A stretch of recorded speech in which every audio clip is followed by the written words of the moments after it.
According to a national survey on drug use and health, 48.5 million people, or 17.1% of the American population, struggles with a substance use disorder. This number is not biased. This could be a loved one such as your mother, your father, a sister, a brother, an aunt, an uncle, a friend, you name it. It could even be one of us. If you know someone that struggles with addiction, you know that they weren't always the way that they are before their addiction started.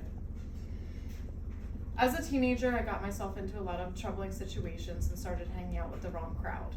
I made a lot of friends this way, but as the years went by, I started to notice that a lot of these friends started struggling more with their addiction, and unfortunately, a few of them have lost their lives. My friend Jared, I lost when we were 18, fresh out of high school, and unfortunately, it was one of the biggest and one of the saddest funerals that I've ever attended. Even the principal and the superintendent of the district were there. I've lost countless numbers of friends through the years, a number so big that I can't even give you a number at this point. And that's how many, and I continue to lose friends to this day to their addiction. With all that being said, I still don't believe addiction should be viewed as a choice. Someone may have made the choice, but that result ends in disease the same way that any other disease does. It is recognized as a medical disease and should be treated with the same quality, care, and compassion as any other disease does. Today, I will discuss how addiction is a disease and how ethics and morals and judgments from others may prevent addicts from receiving help. How treating addiction like a true medical classified disease will help addicts and prevent our youth from developing addictions. Addiction is nothing new, but in recent years has become a lot more stigmatized and moralized in our society.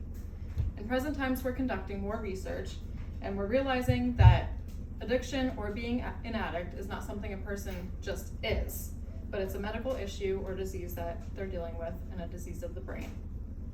The American Medical Association classifies addiction as a brain disease, and this involves genetic, behavioral, and environmental factors, and it's not a personal choice. In a journal article published by Alan Leshner on October 3rd, 1997, which is very popular and has been cited over 3,000 times, he supports that addiction is a brain disease. He cites research from scientists that all drugs have common effects, directly or indirectly on a single pathway in the brain. This is called the mesolimbic reward system. Activation of this system is what keeps users using drugs. You may think of old experiments of the rats in cages, where they're given the cheese at the end of the task that they're given to do. This is because the reward system is being activated in their brain.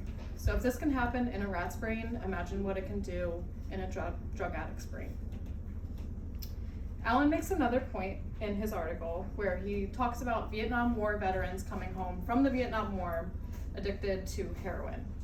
They had higher success rates of recovery once they returned home because their environment in which they came home was different in the environment in which they became addicted. Many addicts remain in the same environments which they became addicted, and this can be cause for recurrent cravings or relapses even after they enter treatment.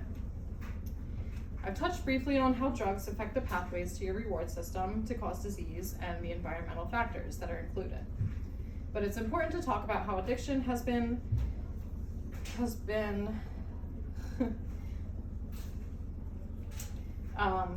stigmatized as social and a criminal issue instead of medical. Judgment from others can inhibit addicts from receiving the care that they need. Addicts are often shamed by society. This can include their friends and their family, and they can be isolated and alone. This can cause further shame and also cause further mental health issues such as anxiety or depression, or exaggerate the ones that they already have. This can make their addiction worse. They will often be shunned or turned away when asking for help through doctors or hospitals. They will be labeled as drug seekers and pushed to the bottom of the totem pole when it comes to receiving quality medical care. According to another journal article published by Shoshana Aronowitz and Zachary Measle on February 4th, 2022, they say that, and I'm quoting, experiences of maltreatment and dehumanization by healthcare workers are associated with care avoidance and self-directed early hospital discharge among people who use drugs. And I have seen this firsthand as I worked in an emergency room for 2 years that did handle drug addiction. So imagine you have a family member who's suffering from the disease and not receiving the medical care that they need. This could be someone who's obese that's dealing with chronic heart failure. This could be someone that worked outside in construction for 30 years and has now developed skin cancer. We all involve ourselves in risk factors every day. So what makes an addiction any different? It all boils down to our morals and our judgments. So how can we start treating addiction like the disease it is? How can we educate our children and our youth? And how can we support addicts in their recovery? To start treating addiction like the disease it is, it starts with us. We need to dig deep and ask ourselves why we've created such a strong moralization around the topic of addiction. Addiction is not a choice or a moral wrongdoing, but we still treat it as such. Is it because we were taught that drugs are bad and we should stay away from them? I think we've all made wrong decisions and things that we've done that we're not proud of. Luckily, there's a lot of treatments available for addicts, such as rehabilitation centers and medically assisted treatment, also called MET. This includes Suboxone and methadone, which helps the addicts block the receptors in their brain from getting high so that they're no longer able to use their drug of choice. We need to educate our children on the facts and statistics of the disease, not the version where we tell them that drugs are bad. This creates more curiosity and leads them to wanting to use drugs. A lot of these DARE systems that we were taught in school are outdated and they're riddled with misinformation and propaganda. When I think about addiction, I think about all the friends that I've lost and how they should still be here with us.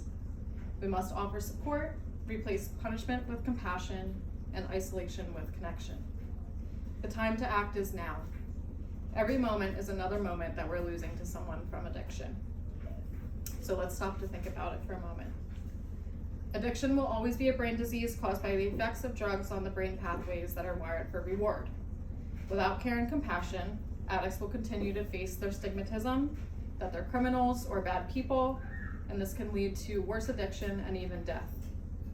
The youth will follow suit if we don't change the way that we view addiction.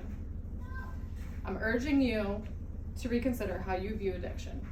Think about someone close to you and how you would support them if they had one. Would you shun them? Would you tell them that it's their fault? Tell the doctor not to treat them? It's time to start treating addiction like the disease that it is. No one chooses to become an addict, but we can choose how we choose to view it and offer compassion and support. We don't want to watch the people we love become just another statistic.